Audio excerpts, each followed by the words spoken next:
ওরে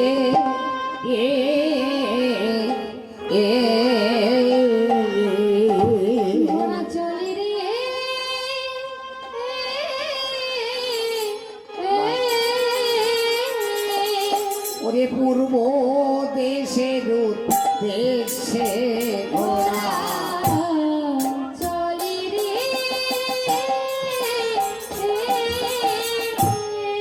ধীরে ধীরে যজ্ঞের ঘোড়া চলিতে লাগিল ঘোড়া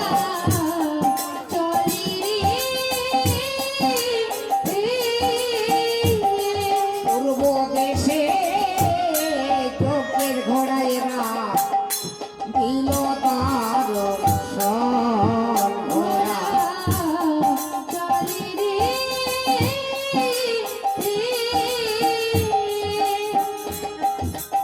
আর পূর্ব দেশে গেল ঘোড়া ভ্রমণ করিল ঘোড়া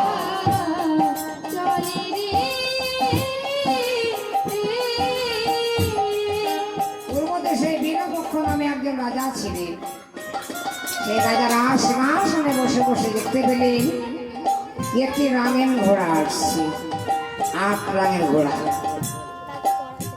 বীরপক্ষ নামে সেই রাজা ভাবছেন, আমার রাজ্যে অনেক ঘোড়া আছে, কিন্তু এত সুন্দর রঙিন ঘোড়া নাই। একটা দুটো রং হতে পারে, কিন্তু ওই ঘোড়াটিকে আমি যদি বন্ধন করতে পারি, তবে ঘোড়ার পিঠে চেপে বাকি জীবনটা আমি কাটিয়ে দেব। ধীরে ধীরে যজ্ঞের ঘোড়ায় ওঠে নিকটে আসিল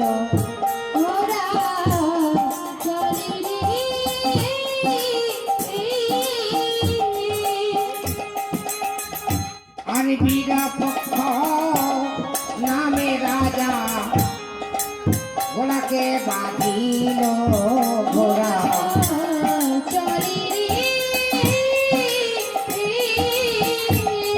ঘোড়াকে যখন বন্ধন করলেন, রাত থেকে নেমে এলে রামচন্দ্র ছোট ভাই শত্রুঘ্ন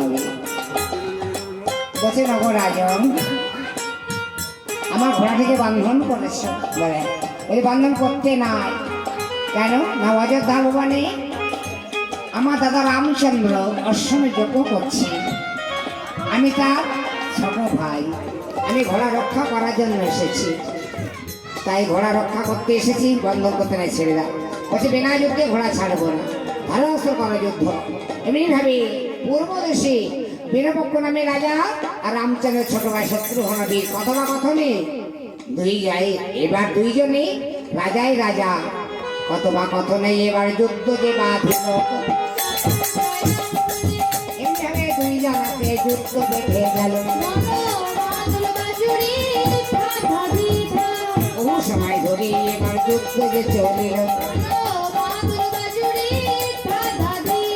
বনে বনে কাটাকাটি চলিতে লাগিল। বহু সময় ধরে এবার যুদ্ধ যে চলিল। এমনিভাবে সেই রাজাকে পরাজিত হইল। শত্রুঘ্ন সেরিয়া জেলিল। অশ্বমেধের যজ্ঞে নিমন্ত্রণ শত্রুঘ্ন দিল। শত্রুঘ্ন বীর